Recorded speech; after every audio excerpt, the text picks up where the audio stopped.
ጎርጎራ ካሏት ታሪካዊ ሀብቶች መካከል አንዷ ይቺ ገዳም ናት። ይቺ ገዳም ደብረ ሲና ማርያም አንድነት ገዳም የምትባል ሲሆን ከ701 ዓመት በፊት እንደተመሰረተች ይነገራል። ገዳሟ የተሰራችበት ስሪትም ሆነ በውስጡ ያሉ የስርዓተ አድኖች ሁሉ ምስጢራዊና እንዲሁም መጽሐፍ ቅዱሳዊ ምሳሌን መሰረት አድርገው የተሰሩ መሆኑን ለማወቅ ችለናል።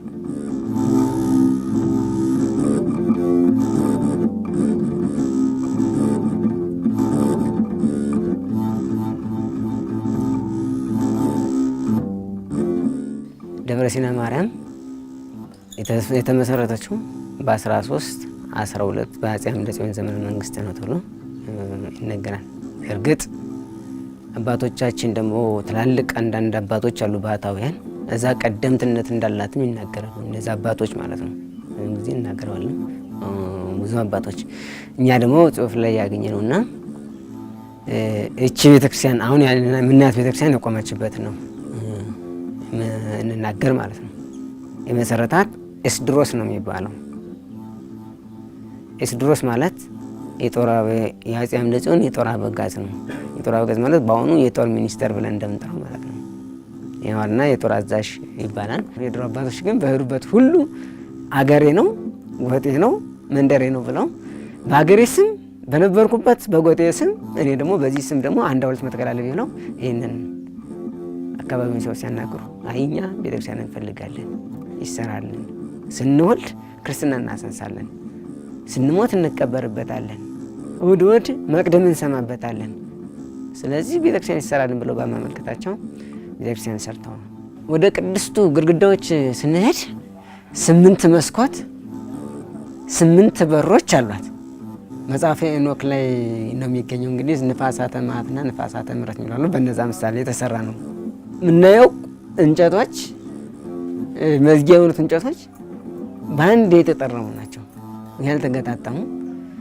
እያንዳንዱ ነገር ተሽከርካሪዎች ራሱ በመፈፈግ እንትን በማጎድጎድ የተሰሩ ናቸው። ምንም አይነት ብረታ ብረት የሌለባቸው ናቸው። እነዚህ 12 ጋድሞች ስናያቸው ውስጣቸው አረጋላቸው፣ ውስጥ ለውስጥ አረጋላቸው አንድ አይነት ነው አረጋቸው። ነገር ግን የሚለያቸው አንድ ነገር አለ። እነዚህ እንቡጥ የሚመስል ነገር አለ። ፒራሚድ የግብጽ ፒራሚድ የሚመስል ነገር አለ። ይሄኛው ደግሞ የመጽሐፍ ቅዱስ ጥቅል የሚመስል ነገርም አለ። መስቀል ነገር አለ፣ አበባ አለ። እንደገና ደግሞ የሶሎሞን ኮከብ እምነት የሶሎሞን ኮከብ ዘጋ እንደምናያት ማለት ነው። ያንዱ ቅርሳ ቅርስ ያሁን የዚህ አይነት ታይንዶ ጋር ልዩነት አለው፣ አይገናኝም። የ12ቱ ሁሉ የተለያየ ነው። አልፎ አልፎ ይገናኛሉ፣ ምሳሌ አላቸው። እዚሁ መጽሐፈ ሄኖክ ላይ ነው የሚተረጎሙት።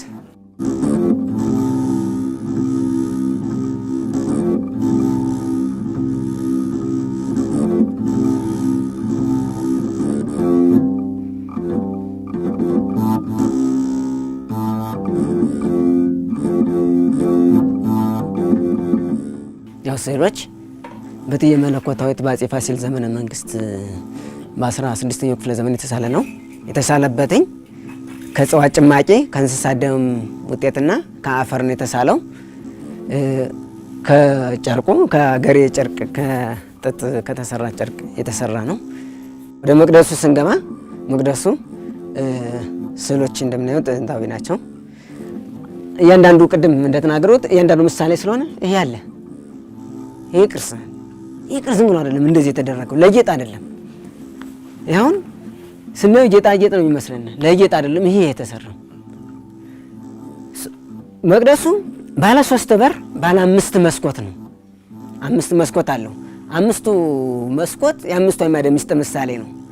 3ቱ በር የሶስቱ የአንድነቱ የሶስትነቱ ምሳሌ ነው። ከሶስቱ አንዱ እግዚአብሔር ወልድ ወደዚህ ዓለም መጥቶ በዕለተ ዓርብ የተገረፋቸውን ጅራፍ የሚመሰጥር፣ ይሄ ደግሞ የወልድ ምሳሌ ስለሆነ እነዚህ ነገሮች የተሰሩት እግዚአብሔር ወልድ የተገረፋቸውን ገረፋት የሚመሰጥር ነው። ይሄ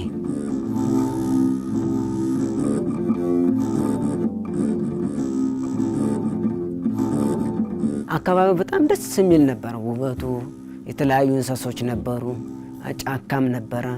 ነገስታትም ይመጣሉ። እዚያውን ገስታውስ በተባለው አካባቢ እና አፄ ይስሐቅ ትልቅ ፎቅ እንደነበራቸው መዝናኛ እንደነበራቸው ይነገራል። 3 አይነት ሰው አለ እንግዲህ አንዳንዶች ጉብኝት ብለው ይመጣሉ፣ ታሪክ አይጠይቁም። አይቶ ቤተክርስቲያኗን ብሎ በማድነቅ ሳር መሆኗን ብቻ በማድነቅ ይሄዳሉ። ሳር የሆነችበት ምክንያት ለምን ሳር እንደሆነች የሚያውቅ ትርጉም ትውልድ ግን የለም። አንዳንዱ ደግሞ በሰል ነው የሚለው ደግሞ እንዲሁ እውነተኛውን ታሪክ በስርዓት መጥቶ ተምሮ ስለ ቤተክርስቲያኗ ምንነት ተምሮ የአባቶችን ትውፊት ተምሮ ይሄዳል።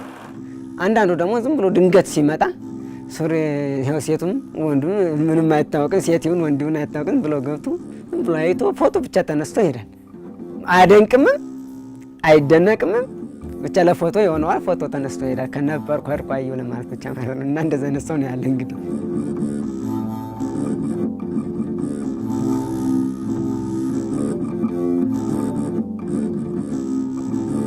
ይሄ ገበታ ለሀገር ምን ይዞ ሊመጣ ይችላል? ምን መልካም ነገር ይኖረዋል? ለገዳም ለገዳማ ለዚህ ገዳም ትልቅ ደስታ አለን። ምክንያቱም ትንቢት መላት ያው ብዙ ባለሀብቶች በአካባቢው ይመጣሉ። ብዙዎችም ሲመጡ ቤተክርስቲያኗን የሚረዳትም የሚያግዛትም በዚህ ሰዓት አገልጋዮችን የሚያግዝ ሰው ይመጣል ብለን እናስባለን።